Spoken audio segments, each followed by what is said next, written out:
You're listening to Achtung Millwall, broadcasting from the beautiful South Birmingham. Accept no substitute. Hello Nick, so Lion J 1971 just arrived at our little base for the weekend here in Blackpool. Squeaky bum time, mate, to be honest. On the way up we looked at how many away games we've been to this season, and this will be number 13, so I'm not quite sure why we've come here, to be honest. And out of all those away games we've only won 3 of them, so let's hope we can make it 4 tonight, eh? It's a nice sunny afternoon here. Let's hope we've got a bit of sunshine on the pitch after last week's debacle at Wigan. And I tell you what, if the players thought they got a bit of stick last week, I tell you what, if they don't turn up tonight, they'll get some stick. 1,200 odd Millwall fans making the journey up here, and we deserve better. So, thought we'd do something a bit different and send you a little pre-match message. And let's hope come 10 o'clock tonight that we're still in with a chance. 50-50, I think, mate. Anyway, come on, you Lions. What was the general message ahead of this game? Just win it. Nah, obviously, when you have a bit of a shit record over the past few... Careful with the language, please. Can I not say... No, you cannot say that. Good morning, dear listeners. Welcome to Achtung Millwall. Firstly, huge thank you to Jim Littler for that pre-match hors d'oeuvre to today's offering in the wake of last night's fantastic result at Blackpool, Bloomfield Road. Huge thank you also to Zian Fleming for supplying possibly the most iconic quote, post-match quote, I think, in Millwall history. It's gone viral on Twitter. It's gone viral everywhere, I think. Joining me to kick over the traces of last night's excellent win in the end is our very own Zian Fleming. It's Harry Warren. How you doing, H? Fucking hell. I've never been called Zian Fleming. I'm trying to think what shit Millwall football player I could be referred to as. Richard Duffy. Richard Duffy, our own Richard Duffy. Oh, mate, we were just saying off air, Harry, Millwall, bloody hell. I mean, I must admit, the result was excellent. We looked really good in at times last night, and at other times I thought we looked like nervous wrecks. How did you find last night's game? I mean, apart from, the terrible... Every time we seem to take a foothold of the game yesterday, like Blackpool come back, and I suppose that's credit to them, but it didn't do anything for your nerves, did it? No, it didn't, no. I mean, until they got the penalty, I thought we looked so assured. I was so shocked, to take the lead early, and the change in formation, change of style a little bit, and just, Bradshaw's finish, one touch, one goal, like straight away, and you're like, oh, and then we had many more chances. I mean, Watmore basically done a Zidane-esque roulade turn in the middle of their box to lay it off, and I'm like, just fucking hit the ball, for Christ's sake. This is all 1-0, and it was kind of like a little bit of an hors d'oeuvre, to coin your phrase just a second ago, of what was to come, because it was like, I feel like we had so many chances last night, and I know we scored 3, but we could have scored 6, maybe 7, on another night, and that's good. Yeah. That's good going forward. But there's a graphic someone posted. I mean, it's a Sky TV graphic, and I don't know what half of this means, listeners. But anyway, I'm going to refer it because Harry's just mentioned the chances we created in that first half. But this must be a post-match one. Attacking stats, H, from Sky TV. We're 24th of 24 in terms of goals scored since March the 18th, because we barely found the back of the net. But we're number 1 in terms of shots. Yes. So a lot of shots. Not always on target, and not necessarily anywhere like going in the back of the net. So it's a strange statistic to be top of the shots table, bottom of the goals table, and then we're bottom of, shots conversion. I can understand that, 24th in that table, and then XG differential, which I have no clue what that means at all. So it means the difference between your XG, which is your expected goals, versus what you actually have scored. So we've probably got yeah. I mean, to be bottom of any table like that is not a good thing, but I mean, it sums up recent form. I think the only thing I'd say with that is that eventually that's not normal. That's not a normal stat. Like, you wouldn't be top of shots and bottom of XG. Like, normally you'd be pretty there. So eventually it's got to swing. So I think it swung a little bit last night, but Well, let's look at the starting lineup. Obviously, I don't know how you found when the team announcement came out. I was a little bit bemused, listeners, as to what formation will be taken up. I mean, it was, according from the horse's mouth, which is Gary Rowett speaking to the BBC after the game. It was a 5-2-3 formation of sorts. Anyway, the return of we've got Styles, Cooper, Hutchinson, Leonard, and Shackleton across that five. I'm going to take that to mean Saville, Mitchell, Fleming, and then Watmore, who I thought looked really good last night, and Bradshaw in his conventional front position. I mean, it was a bold choice, and a lot of comment before the game about the wisdom of the choices that he'd made there, Harry, and he lives and dies on these choices, but it really worked out last night, didn't it, that formation? More movement, more brighter style, more chance creation. Yeah, I think the only one there's a little bit, the only two there that are playing out of position are probably Shackleton and Leonard. The rest of it is Styles is a left wing back for Hungary, and played against England and done really well against us. Before his injury. The fact is that he wanted to play 5 all season. Let's not forget the first early part of the season. We tried to play 5 and it didn't work. We had a bad run and whatever else. But he's gambled on the night, done something a little bit different, and it's worked out. So you have to applaud the manager for that. I think to start that well that quickly for Ryan Leonard to suddenly turn into sort of this prime Jeb Wallace run into pull it back was unbelievable, really. I mean, you couldn't have.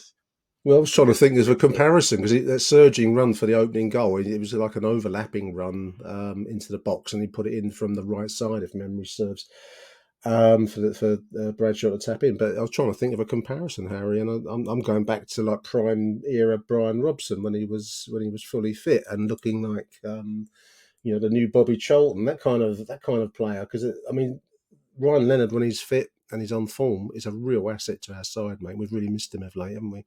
Yeah, I think it shows that week off clearly has been good for the squad.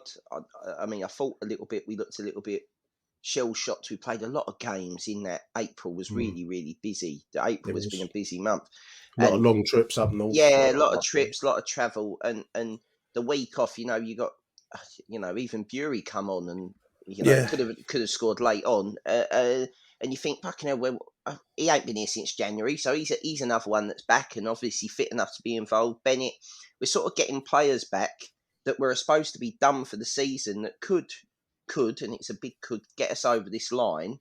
And that's good because they're obviously maybe coming back, maybe with a little bit of form, maybe not, but there are options now that maybe 2 or 3 weeks ago there weren't any options on the bench, and I think that's important when people are carrying knocks, niggles, and I mean, even last night, I mean, after 66 minutes, I'm not going to lie, I think we were 2-1 up at the time. It was before their equaliser, and I'm screaming, Bradshaw's on the yellow, Fleming's on the yellow. Normally, I'm the first to turn around and go, Rowett, don't fucking take Fleming and Bradshaw off. And last night, I'm thinking, just take them off because they're going to get sent off straight away. They're going to get a double yellow, aren't they? Yeah, just panicking. So, I mean, I think the squad held their nerve last night, and I think that was, whatever happens. Yeah, no, that's to their credit.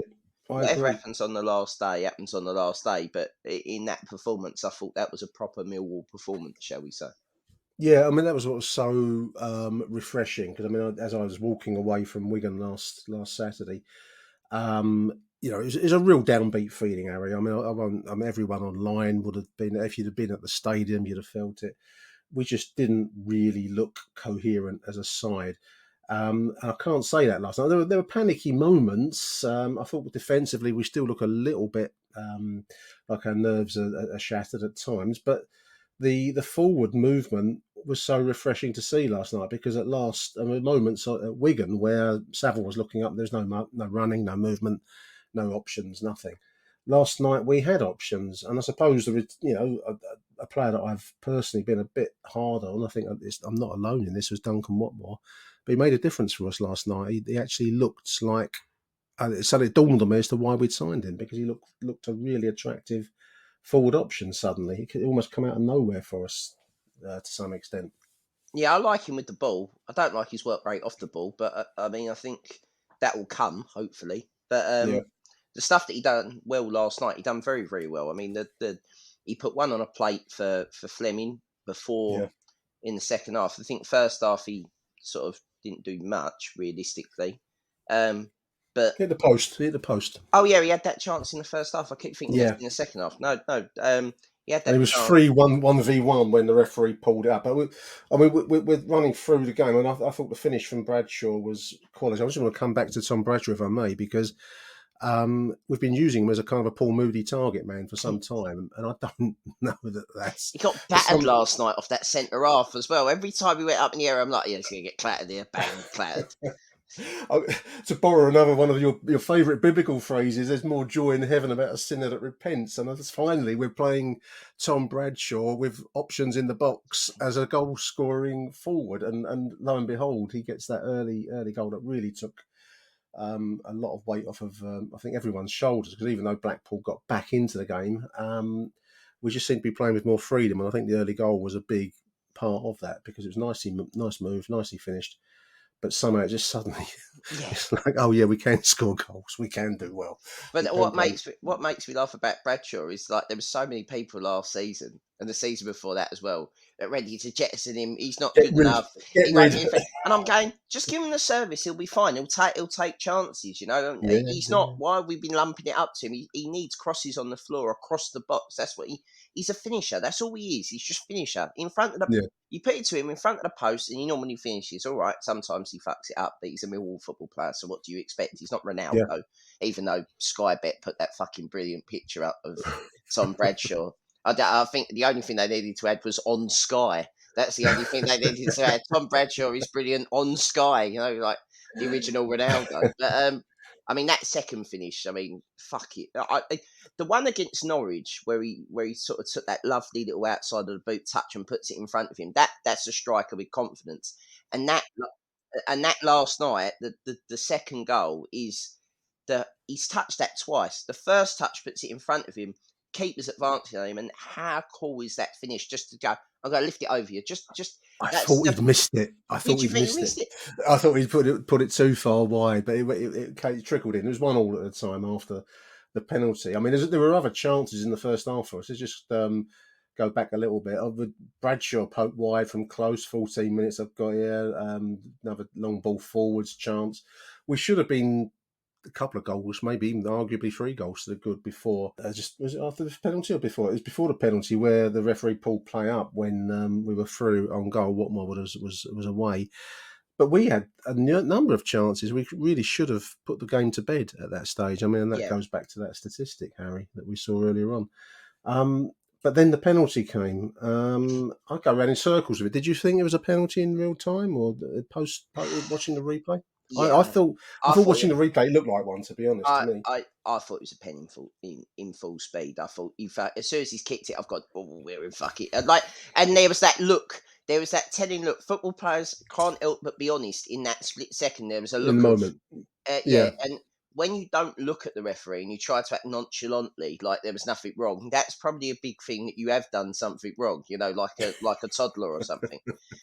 It was just there was no need for him really to do it. I understand why Shackleton's gone for it, but that as soon as they scored that penalty, I thought the fucking wheels were coming off the Millwall promotion wagon coming down the road. And well, they improved, didn't they? I mean, Watmore went close, but they seemed to have a phase of play after that where they were looking pretty good. And I know they in the prelims to the game yesterday, they said that Blackpool were down to their bare bones of their squad, but they didn't look a bad side. There's 1 or 2 decent players in that 11. Well, I think one boy they said was on loan from Manchester City, and I thought he looked pretty good. So, which you'd expect. But yeah, the half closed at 1-1. I must admit, I came when I did my half-time cup of tea, listeners, feeling a little bit shortchanged because I thought we should have been ahead there. And the fact it was 1-1, it felt like, as you've just said there, Harry, things are slipping away from us. And Blackpool really looked, not about dangerous, but they looked purposeful at the start of the second half, didn't they? Yeah, I thought they had a couple of. They started the second half all right, and then, you know, as soon as we got the second goal, I think we sort of went up a gear. I think that getting the second goal, all of a sudden Beautiful we looked, finish. Yeah. fantastic. I mean, Watmore done really well in the assist. The pass is brilliant. The run's Down the brilliant. middle. Like that. Yeah. The goal is, if you're talking about, I know there's levels or whatever, but that's the kind of thing that fucking Kevin De Bruyne does to Haaland all the time. It's the ball in behind and he just runs on and finishes it, and you expect it to go in. The difference is for us is we expect Tom Bradshaw, with the greatest deal of respect to him, and I love him to bits, but recently you expect him to hit the keeper or it'll go just wide or it not go in. But last night he was back to his best, and we're our best when those two play well. It's not rocket science. When Fleming and Bradshaw are on fire, we are a top six side. When they don't play well, we are not. We're not. No. And that's really, I don't know what kind of analysis stats wise I could do to prove that, but we all know it because we all watch the same game, and we know that they're important. But I don't know. Their goal as well to come back into it at 2-2. I mean, fucking what a strike! I mean, when it went in, when they scored their second, I thought to myself, that is so fucking Millwall. We're gonna not go to the playoffs off some fucker scoring some 40-yard fucking pile driver. And originally, when I looked at it, I thought Long's not got there, and I'm fucking berating George Long. And then I've watched it again, and I still think he should get closer to it. I don't know about saving it, but he definitely. Well, it takes a skid off the surface, doesn't it? I mean, he gets down for it, but he's in real time. The same. I thought, oh, here we go again. George Long, and then you can almost write the posts online. Bart gets that. Well, maybe not. The difference is, I probably think Bart does get that, but Bart probably has already dropped one in the net from a fucking corner or something. That's probably the difference, right? So Bart will do the ridiculous and makes the ridiculous seem routine, and that would have been a ridiculous save. But my point with Long is, I just feel like I don't know, like it's really hard because I don't think he's ready for this season. Like, if you actually look at his career, his amount of game time as a goalkeeper is not very good in terms of he's never been a number one. He's never played in a promotion race. He's not been, not been playing games regularly. And all of a sudden, he's sort of been parachuted into this side that somehow are having the season of their lives. And we're on the brink with this goalkeeper that fucking, like, every time a corner comes in, you're like, oh God, is he coming? Is he not coming? It looks like there was one where he punched the back of the guy's head, and I'm like, oh fucking hell, that's probably a foul anywhere else on the pitch. If a centre back does that to him, he doesn't come purposefully. I mean, we're all brought up on the David Ford school of you take 3 blokes with you as you go to punch the ball clear from a corner, but Long just looks a little bit fey when he comes out. I'm reminded of Larry Grayson, for the older listeners, of doing Shut That Door as he punched one away. I thought, Jesus, we've got to. If we had a better goalkeeper in the squad, I'm sure he'd be picked over Bart and Long. For 20 years, this was normally when the team would get the emergency call Tony Warner button. This is not normally. If he was still available. Yeah. I mean, all goalkeepers have got an error in them. I mean, it's a rare goalkeeper that doesn't make many mistakes. So that's the key to the position. I mean, he made some decent saves last night as well, Long. So I thought there was some criticism online. He should have got that. I thought it was a bit harsh because the shot skids along the floor, Harry, and it almost skids just in front of him. So it just takes it over his hands. And it was a powerful shot, well placed, and accurately put home for 2-2. But I suppose it depends on your starting position with George Long. Some will love him, some will criticise him, some not so much. I don't know if anyone loves him. I think it's more. No, I don't know. It's a wrong choice. I don't think he's loved. I think he's accepted by many, rejected by a few, and that's kind of where he is. He's not generating Jordan Archer levels of discontent, but he's not. No, I know what you mean. I am still nicking. Imagination. I'm still nicking fucking Paolo Di Canio's judgment on Wes Fodringham, where he called him a Sabutio fucking goalkeeper, and that's like, and fucking the comment was, how can I win the league with a Sabutio fucking goalkeeper? And that's literally what we've got. He dives sort of late towards the ball. There's no anticipation. It's sort of after it and it's before him. But there we are. They're stuck with him for now. I mean, I'm not going to be funny or anything. I hope he shoves it down my throat. I hope he's the fucking best player in the next 4 games that we have. And we get promoted off George Long saving 4 penalties at Wembley. That'll be wonderful. So 2 each, 66 minutes. I must admit, I thought the chance has gone, but It's only a few weeks ago, Harry, that I saw John Wick, and I thought I'd seen enough unlikely twists and turns in a plot line at that silly movie. But no, I watched Millwall play Blackpool last night, there and you lo go. and behold, Duncan Watmore, the villain of the piece for me for many a game now, has worked a really handy penalty, put away just by the man himself, Ian Fleming, for 3-2. I thought the goalkeeper maybe there should have done a bit better, to be honest. It wasn't. He got close to it, didn't he? He did. I mean, he's the coolest man on the park, and I mean, even after. I mean, we'll get on to after the game in a second, but the fucking. Just the fit, like the fact that he's just walked up to it and rolled it in. But Morrison made me laugh in the best Steve Morrison panto. He's referred to, bearing in mind he's on Sky to be a pundit, and he hasn't played for us for what 5, 6, 7 years now or A whatever. few years now, yeah, Right? yeah. He So referred 2017, to yeah. he referred to Millwall as us, right? Like on and I thought, yeah, you regret doing that at Wembley now, Steve, didn't you? You want to be loved, don't you? That's really what this is about, there, Steve. You want to be loved again, and There is no love in your life other than a Millwall love, listeners. Nothing beats it. There we are, yeah, 3-2. And I must admit, my wife tutted at me when I said this because they were chucking stuff at Jules Long. I think I'd take it to be coins. I don't know what they were slinging on at him. there was a couple of vapes thrown, which make me laugh. A couple of vapes. But I said to her, it's so nice for it not to be us that's doing it. So nice to be on the receiving end. I took pleasure in the fact it wasn't us that was going to get done by the FA. Or... What made me laugh the most was Sky. Like there was hardly any mention of it on Sky. There was no Kurt Pearl clutch, and it wasn't referenced again. Meanwhile, if it was Millwall, there would have been marching police horses down the side. Would have been shot. Was there a bit?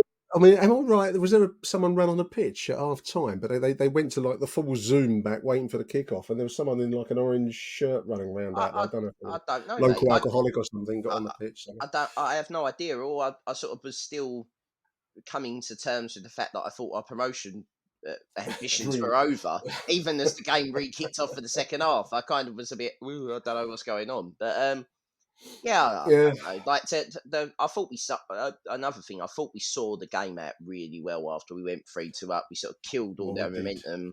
I mean, the funniest thing of that was their guy Scott Malone coming on and doing a pure shithouse role at left back was unbelievable to see. To be fair, I mean, when the kid threw the ball to him and he just turned around and just watched it, and you could see one sort of half of his mouth was sort of twitching to smile because he knew he was being a cunt. And he didn't want, like, he obviously was doing it on purpose. I think the Angel remembered he's on telly. He's on Sky. Yeah. So he sort of let it go. And then the next minute, he come across the block of tackle, somehow got a little bit on the ball. And the Blackpool guy, got up, angrily got up to remonstrate with the referee. And basically, because he did his knee or something? Yeah. As he planted his foot, like fucking flailing his arms about, he fucking, I think he like done his cruise ship or something. Yeah, well, it was down. So ridiculous. Hence the 9 minutes plus of injury time because he was down and stretchered away in the end. So I took it to be something like a cruciate or something of that kind. I don't know. Tyler, unlucky late break. I mean, that would have been the cherry on your Mr. Kipling cake, Harry, if we'd have got 4-2. But yeah, could have done with that goal as well because of Coventry's superior goal difference. So in the back of my mind, the Millwall devil on your shoulder of goal difference. Game we could have done with the goal, but at the end of the day, the points are the most important thing, and we've done that. It was a huge win, and it puts the pressure on other teams today. We're recording this on Saturday morning, listeners. So fixtures later, I think Coventry are playing. Let's have a look. Coventry are Sunderland. No, Sunderland. Sunderland play Watford. Sorry, Watford can still get in as well. Coventry played Birmingham. Yeah, Watford still have a shout. So we basically need Coventry or Sunderland to drop points, and then obviously it all comes down to the final day. I think if they pick up maximum points, both of those teams from their games, then we're edged out. If presumably we beat Blackburn on the final day, but. Last night's performance and the result, Harry, just restored a bit of self-respect for us all. And I know I feel a lot better if we fail, and there's still a chance there. But if we fail now, you feel like you failed trying with some dignity. What I'd quite like is for Luton to actually do us a bit of a favour and kill Blackburn off on Monday night. and then maybe the destroy their morale. Basically they know they're going into this last game with nothing to play for. One eye on Marbella, and and Millwall turn up. You don't want to turn up at the Den. It's going to be a full atmosphere. May I just make a public service announcement? If you come in and you're not going to sing, you're not going to get involved, you're not going to back the team, fuck off. And give your ticket to somebody that is. If you were at the Huddersfield game in 22 all those years ago, that's what's required. That is the level. The Fulham game where we got fucking tonked, but we still had a good atmosphere. That's required. We are not requiring. If you're a prawn sandwich souvenir buying cunt or a mobile phone video making, nonce. I don't know what. Trying to find the right words. Yeah, that'll do.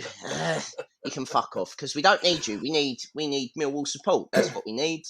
We need the Den. We need the Den on form. Yes, we need the old. We need the old Den in the new Den, shall we say? We need it to be horrible, and we need to help carry the boys over the line. At the end of the day, it's their dream as much as it's our dream. And I mean, Bradshaw got asked a good question. I thought it was a good question, actually. It was a strange thing to be interviewed at the end of a game. This is something that was very weird for Millwall, that we had sort of this run on. We're not used to it, are we? We're not used to it. And it was kind of like, and actually, this is like a sort of Alice in Wonderland moment of through the looking glass of this would happen every week, if we went up, you have to do the press and whatever.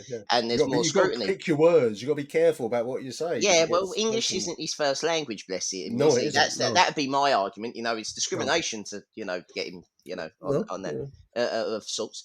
But Zion fucking obviously just when we had shit results. I thought, as soon as he said it, I was like, I love the honesty, but that's not the football player speak that's required on Sky. You got to say disappointing or whatever. Well, I mean, I had to laugh because I think the Sky reporter, I only saw this. I turned the telly off. I didn't watch the post-match bits, listeners, so I'm going by what I've seen on social media. But he goes from sounding like a school teacher picking up a naughty boy for swearing in assembly in the morning to suddenly suggesting an alternative, which is we were very poor in recent matches. No, I mean, it's not his first language, and I think one of the things that always interests me is when somebody, clearly Zian has a great command of English, he speaks really fluently, but I sometimes think I've noticed that with anyone who's learned English, they don't quite realise the very English double standards when you can say shit and when it's probably not good time to say shit. Live on British television, it's probably one of those times that you shouldn't be saying shit. I mean, that was always I don't realise the impact. That was always our terrifying back in the Love Sport days for long time listeners. That was always our biggest fear. I'm surprised they let it go. I thought they would have had a little man pressing the button, like Love Sport had a bloke, Patrick Porrick, didn't they? Out there in the studio, ready to pick up any, which we very rarely did. They asked Bradshaw, do you feel you're ready to be a Premier League football player? You're 30. As if they chucked a swear word at him when he's 30. How dare you be 30? Your life's over, mate. Your life is finished. It is interesting. I mean, look, it is what it is. We've got a puncher's chance. We don't, if we get in the playoffs. I mean, Morrison said, I know you didn't watch after the game, but Morrison literally was near enough wearing a Millwall fucking scarf and had painted the remaining bit of his hair blue and white. Right, yeah. Basically, full line tattoo, full bare chested. I mean, he was turning into Millwall's biggest cheerleader. But they were sort of talking about how well run a club we are, and Gary Rowett come out and spoke, got shat on by a seagull as he apparently got shat on by a seagull. Yeah, he did. He just got shat on by a seagull, which apparently is good luck. So, apparently so. I never quite got that. It feels like very bad luck. It feels like bad luck, But we'll find out. I think he was quite honest in saying that, this is the next step for the club is to get in there. But then he said, if we get in there, our aim is promotion. And I thought, well, this is a lot different than the person that turned around and said, I don't care where we finished the other day. This is something. I think the Wigan reaction, because I mean, the travelling support that went up there put them straight as to what they thought of that performance. I think it's a bit of a salutary splash of cold water over a few faces there.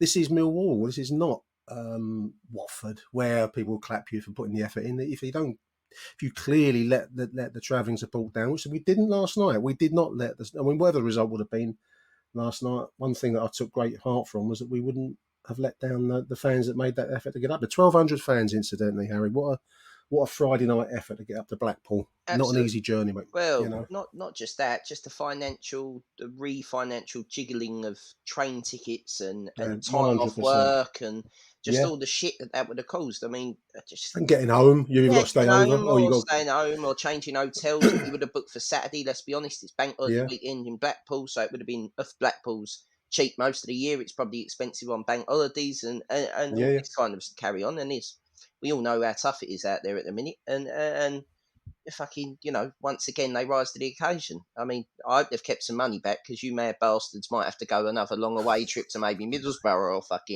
or Luton. I mean, none of us are going to be able. None of us are going to be able to go to Luton because they'll give us 6 tickets and we'll have to watch. There'll be a mad scramble for the 1,000 allocation that we get at Luton, won't there? Let's be honest. Of all the playoff games in the world, what do the police not want to happen? Millwall versus Luton. Clutching of pearls, playing of 1985. It's what they'll do. Well, I mean, let's be honest. I mean, looking at the teams that are in there, I only fear one of them, if I'm honest. And hopefully we don't have to play them. Hopefully somebody else does a job on them. I think, I'll be honest, I think if we get in, I'd rather play Luton over 2 legs because I feel like Luton and us are similar standards, similar game plan, similar. It'll be a battle and it'll be best team on the day. But I don't want to go to Wembley and get dicked by Middlesbrough because that's a fucking big pitch for them to run in. So, a Luton Millwall final or a Coventry Millwall final or a Millwall Sunderland final would do me down to the ground, if I'm honest. But because Sunderland have got an absolutely shocking record at Wembley, and that hopefully comes to the fore. But we've got to get there first, and I'm sort of running ahead in my mind. I'm doing what all Millwall fans do. Last week I was thinking suicidal and thought we were shit. And, they all should be stoned down in the middle of the Blue Market. but now I'm saying that we should be booking the Blue Bus to do the Green Man pub. Yeah. There we I'm are. just selecting the Club Wembley tickets as we speak, just eyeing up what block I want to be in. But no, fair enough. We'll go again. What is it? A Sunday game? Is it? Fucking odd. Is it the weird one? It's a Monday. So the next game is Bank Holiday Monday. Isn't it? It's next Coronation Day. Is it Coronation Day? Don't know. I don't understand this. I don't follow these things. These 2 bank holidays are the most ridiculous bank holidays ever designed by man. Why didn't we just have this next one that's coming Monday off and just have Friday and Monday off next week? It'd just be a lot better. But there we go. Would make sense. There we go. Harry, you've got a game to play, mate. Is this your final game of the season today, presumably? No, we are so far behind because of the Great British Weather that I think we've got 3 games left to play. So I think there'll be 2 after today. But because of the intricacies of club football in Britain, a lot of football clubs end up sharing their grounds in the summer with cricket clubs.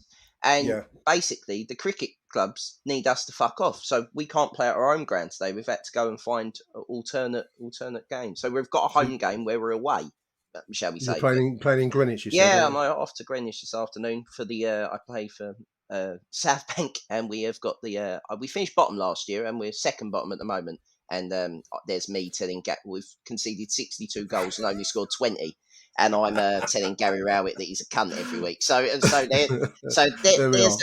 the level of blinkered view. That's the eternal caveat of anyone at podcasts. I never even made Castlecombe school team, so but we all sit in judgment on those that can.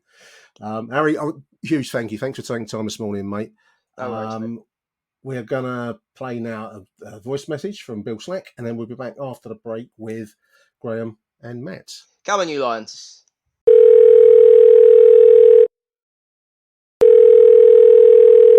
Hello? Hello, Nick. A very exhausted and emotionally drained Bill Slack here. We're still in it, mate. I don't know how we're still in it, but we're still in it. That was properly stressful. Almost as stressful as watching Steve Morrison search for his next sentence live on telly. If we have too many more of them performances, I'm going to need you to send over the number of your art consultant because I'm going to need his services. I need to apologise to Duncan Watmore as well. I've referred to him as what for and what less. Over the last few weeks, I was very critical of him over the last fortnight or so, but he was fantastic tonight. And Bradshaw, where's this striker come from? What's that, 17 goals? this season. You know, 2 fantastic finishes. If Pedro in the Premier League, who cost 14 million quid, he's putting them away. He's a genius, and it's what a signing. You know, he's really shown what a natural finisher he can be, and hopefully coming into a bit of form again. His dry spell's over. Him and Zian can score a couple next weekend, but I'll tell you what, I don't ever want to feel like I felt when their second goal went in. That should be banned. Teams shouldn't be allowed to do that against Millwall. It's not fair. It's not good for us, is it? But we're there. We're still in it. You know, it's still not in our hands. But you know, I think the fella on the telly said you'd rather have the points than the game in hand, particularly at this game or this time of the season. And all of them teams are under a bit of pressure now. They're under a bit of pressure, and we've seen how we've reacted against pressure the last few weeks. But so are the other clubs. You know, I don't think Blackburn have won in 8. But they got a tough one coming up. We've just got to take care of Blackburn, just take care of ourselves, and just let everybody do what everybody else is going to do. Blimey O'Reilly, mate. Oh, stone the crows. What a night that was. Oh, I've aged 10 years, and I don't think I've got 10 years left, mate. We're still in it, mate. Still in it. I'll speak to you soon. Come, you lines. Come on, boys. Come on, boys.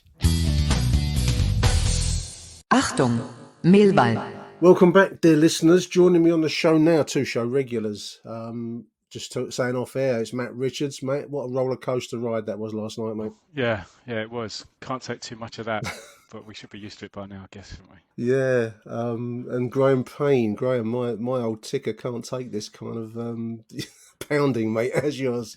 Yeah, not bad, Nick. Oh dear. I was just saying to Harry, boys, I found it quite refreshing last night that, you know, whatever the result would have been, actually, the performance and the movement and the sheer the approach to the game last night, I suppose, was so refreshing compared with what we saw at Wigan last week. It was a really depressing spectacle up there at the DW Stadium, but it wasn't last night at Blackpool.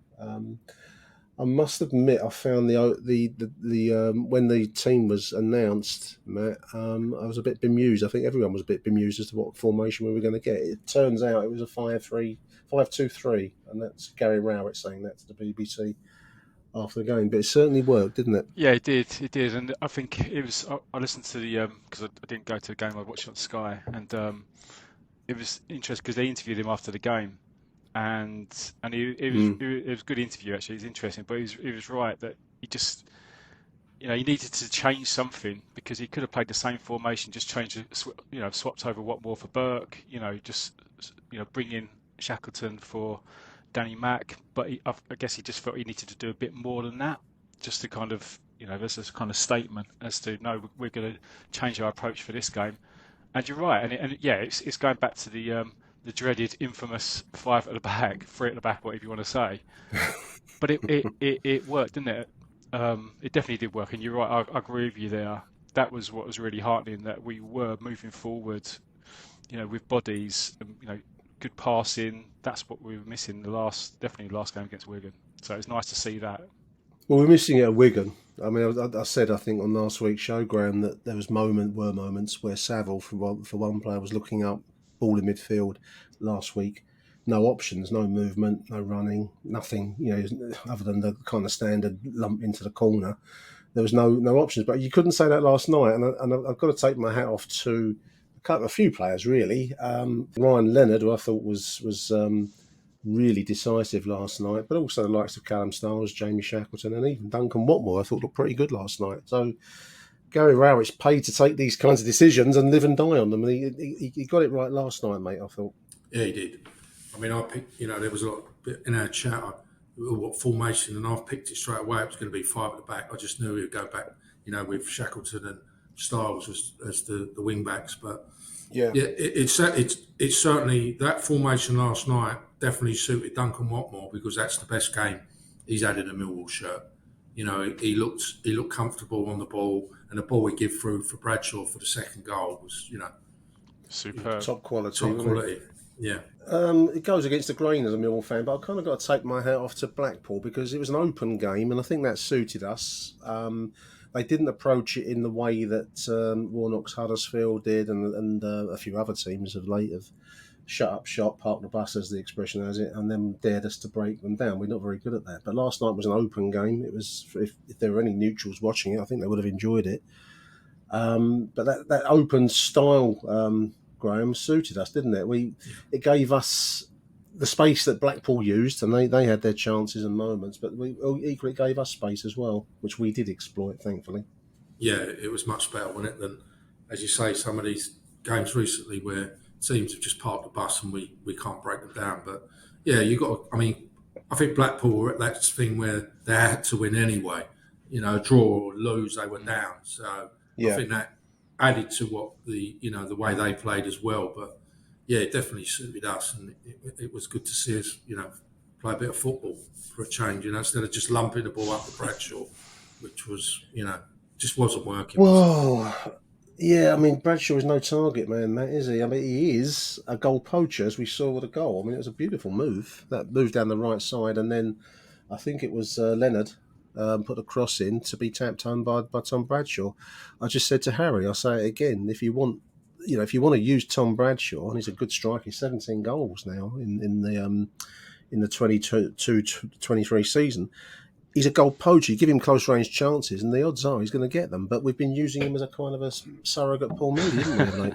Yeah, half a. What's the size? Half a Moody. He's got to be half a Moody, isn't it, at least, or a third of a Moody. Yeah, like what they call the Lord of the Rings. What do they call those things? The Bilbo Baggins, whatever they call Hobbits. The Hobbit. A Hobbit version of Paul Moody. Okay, well, it's not giving too many slurs, poor old Bradshaw. But yeah, he's you're right, and he's a fox in the box, isn't he? It's the old cliche, but he absolutely is. Yeah. And that first finish was absolutely typical. The only thing I questioned Bradshaw was when he has to think, and he's proved me wrong on a couple of those, especially the second goal last night, because that was absolutely sublime. But the first goal, he's brilliant at those instinctive shots. He hasn't got time to think and prods it in. Brilliant move. And I thought Shackleton was really good coming forward there. The criticisms people have been saying about Danny Mack was when he comes forward, it's that delivery, the output from him. Where Shackleton, he's involved 2 or 3 times in that move, passed it into Leonard, and brilliant move, great first goal. Absolutely.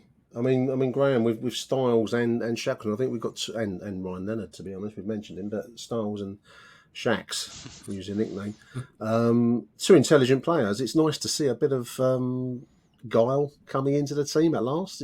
Passes being picked rather than the kind of percentage lumps into spaces. It just felt different last night. I will say Blackpool had their moments. We've gone a goal ahead, haven't we? And then we've had chances after that. Watmore hit the post. We created a few chances. We probably should have been 2 or 3 ahead. I must admit, when the penalty went in, and I had a sense of the wheels coming off at that point. But we showed good mental strength. They didn't come off. We kept going, and fair play to that side, because walking away from Wigan last week, I wouldn't have expected to have seen that performance last night. No, definitely not. After the Wigan game, I thought about it, and I thought we'd lose the last 2 games. I just thought we were done. There was just nothing there at Wigan. It was just, it was appalling, wasn't it, really? But, the penalty, I don't think it was a penalty myself, but then I suppose I'm going to say that because I'm a Mill supporter. But you're right, we didn't, at 1-1, we didn't. I was more concerned at 2-2. I thought we would let it slip. Yeah, let it slip at 2-2. I was concerned then. But no. Yeah, the penalty, in real time, I thought it was. Then I've seen slides, screenshots rather, online, Matt, and people saying he got the ball. I think Sky showed a replay, and it looked like a penalty to me. I don't think we can really argue with it. It was probably a well-worked penalty by the Blackburn. They didn't look like a bad side. They didn't look like a relegation side to me. No, 1 or 2 decent well, players, yeah, I they've thought. been chopping and changing the managers, haven't they? McCarthy went up there and had a mini bounce, and then it went worse for him. And this fella's come in, I think, from development academy or something like that, and he's done quite well. But Yeah. yeah, I think the penalty was one of those. If it was us, we'll be going, yeah, it's a penalty. If it was them, it wasn't. I think the fact it was, at their home end, there's a player screaming behind them as well. Crowd goes up. It's one of those 50-50 ones, really. Yeah, half time 1-1. I must admit, I felt slightly cheated at half time, listeners, because I thought we should have been further ahead. We should probably have had at least a 2-goal spread at half time, but we didn't. We've come in at evens, and I thought Blackpool actually had a bit of a phase where they looked quite dangerous, Graham. They I don't know if it was our defensive nervousness. We've looked a little bit nervy at times in recent games. Yeah. But thankfully, the Bradshaw chance put that to rest. That was a beautiful finish. I thought he'd actually put it wide. When he went for him 1-on-1 with a goal, I thought he'd flicked it over the goalkeeper and was going to go wide right, but crept in and just on the inside of the post. It was a beautiful finish. It was, that was a sublime finish, wasn't it? And that's, I know what you're saying about you thought it might have gone wide, but yeah, I mean, he took it so well, didn't he? And as I said earlier, the ball from Watmore was just top class, went it straight through onto him, and he could run onto it and stick. He looked a player transformed last night. Watmore's been like the whipping boy of late, and I include myself. I've not been impressed with him at all. But last night he really came into his own, didn't he? He did, yeah. As I said, I think the change of formation definitely suited him. He looks much better, much more comfortable playing in that position than wide left or wide right, and, where he's been in when we played the three up front. But yeah, I was quite impressed with him last night. There's a great internet meme, and I didn't save it. I should have done that, of Bradshaw next to a picture of Lionel Messi. I think the comparison was that was a Messi-esque finish, which I think might be. I mean, I love Tom Bradshaw, but might be a stretch to say that. But it was a wonderful finish. Yeah, it's a bit like wasn't there a chance against Birmingham, weren't it, when he came off the keeper and he and he just hit it back at the keeper. It's one of those ones that I said earlier. If he thinks, then I'm concerned. But yeah, a lot of time to think. It was. I've worked with a lot of people like that.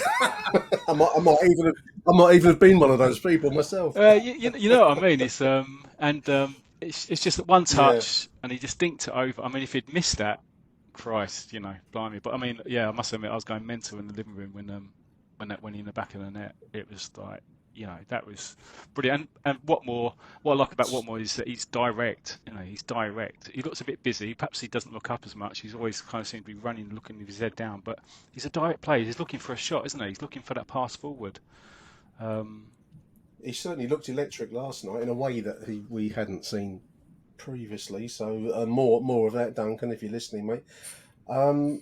So 2-1. We then, in typical Millwall style ground, we managed to let the diamond slip through our fingers again back down the drain with that shot from distance. I mean, I was just saying to Harry, a lot of criticism for Jules Long. I think it was harsh criticism. I thought it was a decent shot last night, and it seemed to skim off the pitch just in front of him, which kind of took it over his hand.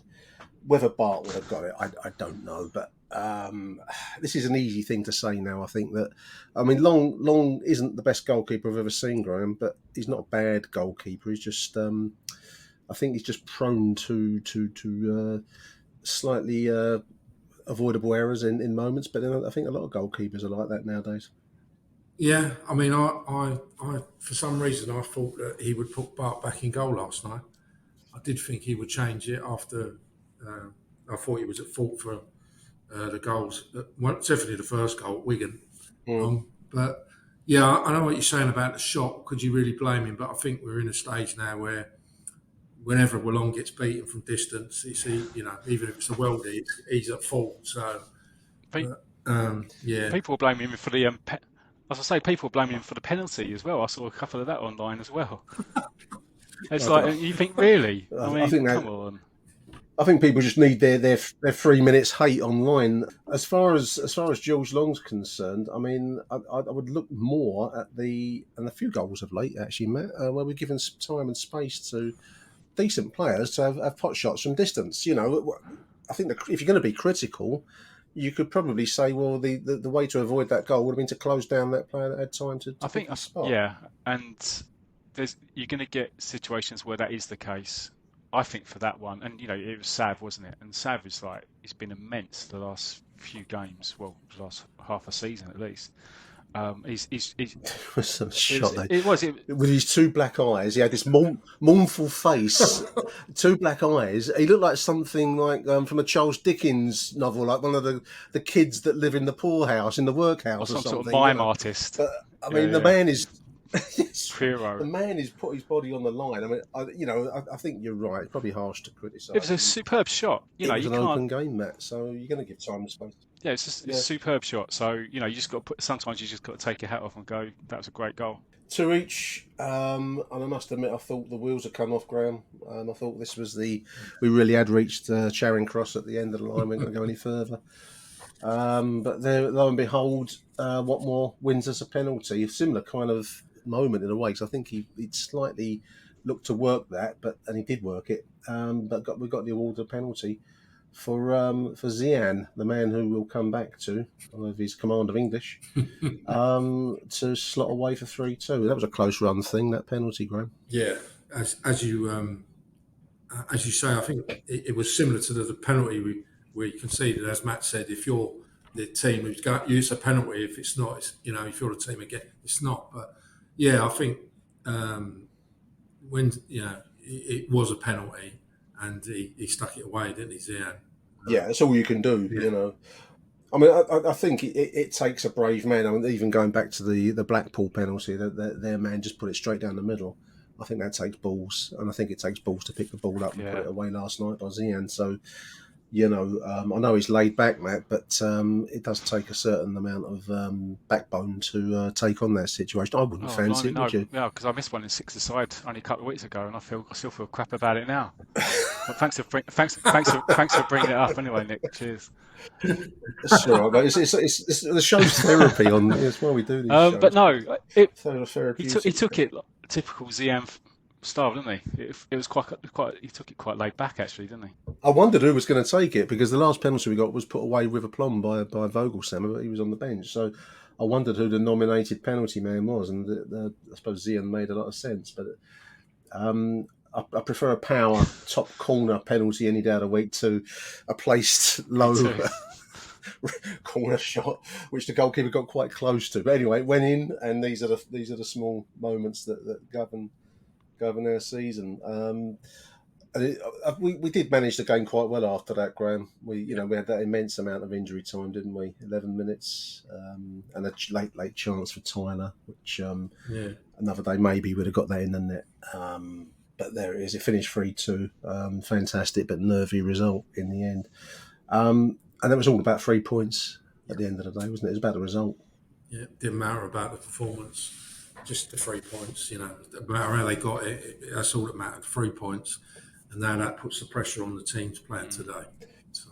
Yeah, I mean, we're recording this. What's it now? It's 11:15. So there's games to be played this afternoon, and I think on Monday. We'll see. It does set up a final day. I mean, despite the kind of lull in form, Matt, it does set up a huge fixture at the Den Monday afternoon, May the 8th. It's going to be some game. God, yeah, I'm crapping myself already. It's. I mean, we just don't know what's going to turn up. I mean, I think the positive is that it was a great performance last night. I think would he play a 5? Would he play a 5 at the Den? That's a question, isn't it? I don't know. I don't think he'd change that one there, do you, boys? I can't see it myself. He's going to stick with the same 11, got to play the same team, team. because that's football law says you don't change a winning team. And having turned around that awful run of form, I can't believe he'd do much else other than start the same 11. They played well, so I think it'll be another open game, to be honest. I think that 11 is designed to get forwards and get out the opposition, which will give Blackburn opportunities, of course. But I think we're going to expect a day of drama at Zampa Road on May the 8th. this is, I mean, every game from here onwards, boys, is a playoff game effectively. I mean, subject to other results in the last fixture. These are playoff situations, aren't they? Yeah, and it's exciting stuff. It's brilliant. It's just what we want. And they're going to be buzzing, absolutely buzzing. It will be subject to other results and subject to today, but yeah, I think it will be alive. These are the big moments. I mean, as long as I don't finish in a riot, Graham, that's the main thing that I'm. On my mind. I was just saying before the interview with Harry, there's some stuff getting slung at the goalkeeper at Jules Long last night. It was just so refreshing for it not to be us that's getting involved, slinging stuff on the pitch. I just hope that we go into the game on Monday. Obviously, it's on other results that we know it's in our hands. If we win the game, we're in the playoffs.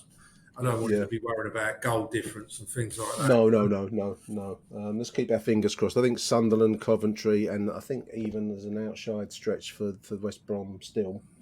So we just need the results to go our way. We'll see how that worked out. I actually didn't watch the post-match chat. I turned the telly off once the game had finished. So I've only got the social media to go by, chaps. But wonderful quote. We started today's show with Zian dropping the S-bomb on Sky Television. They sound like the interviewer sounded a bit like he was interviewing the vicar or something on Sunday morning service, and the vicar happened to say shit. It's 20 past 10. It's 20 past 10. There's a watershed. It's like 9 o'clock. What's your language, boy? You can't say He'll get that. banned now. He'll get a ban. There was on the Fast Show, didn't Arthur Atkinson finish his career by saying shit on stage, and that was the end of his career. I've picked out a few tweets. There's, loads and loads of reaction online, listeners, obviously, to last night's win. Ian Rankin says we should have gone 3-0 up. I think he's talking about the first half chances, chaps. Then the ref decides to book 3 of our players and give them a penalty. A few people were slating the referee. Worst performance. Every game we seem to have the worst referee we've ever seen. I wasn't overstruck by him being that shocking. I think he let play run sometimes. I don't know. How did you see the refereeing performance last night, Graham? Was he the worst one you've ever seen, or was he in the category of just another awful referee? Yeah, I'll go with that one. Just another awful referee. I wouldn't say he's the worst one I've ever seen. There's definitely been worse I've seen, especially down the Den, I would say, more than away games. But we seem to cop him. But there's a lot of reaction to him. I think it's just the high tension of last night's match. As I say, I thought he was just a very, very average referee. Not good, but not awful. He's yellow. He's quite free and easy with yellow cards with us, weren't he? There was some fairly. I don't think that. It put us on the back foot. Yeah. I suppose the second yellow became a factor for us as the game wore on. But anyway, we got through it.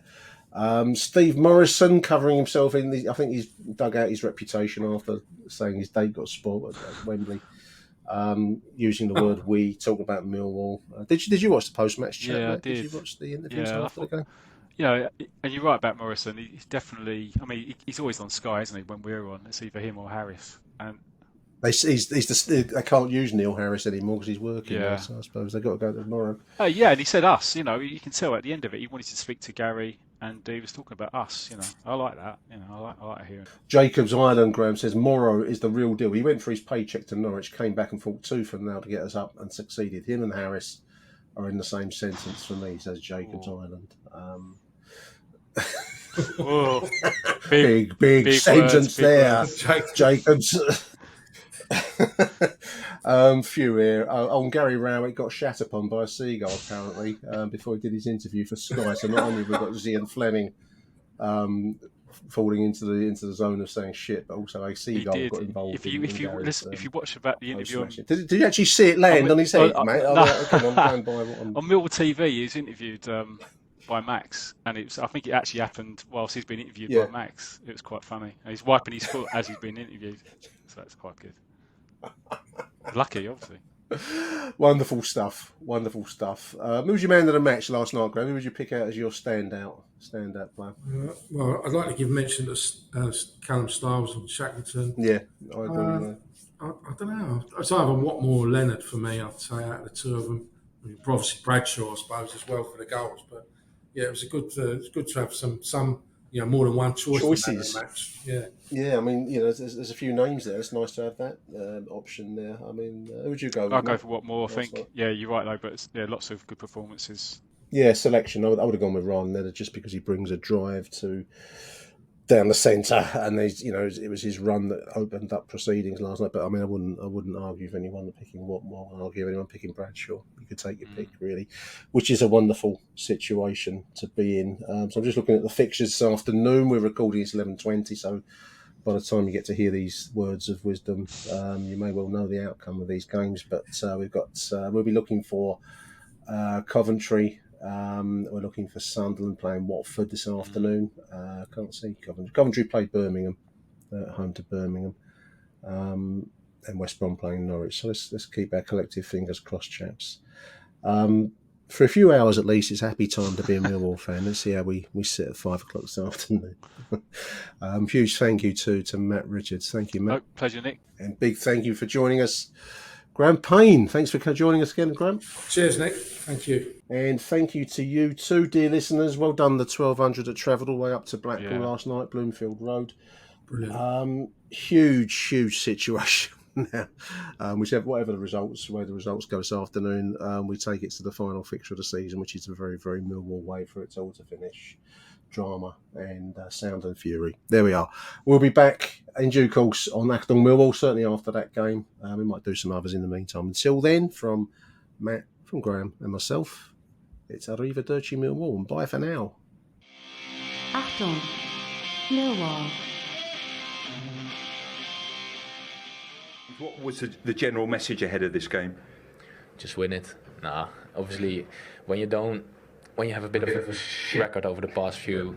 Careful with the language, please. Can I not say? No, you cannot say that.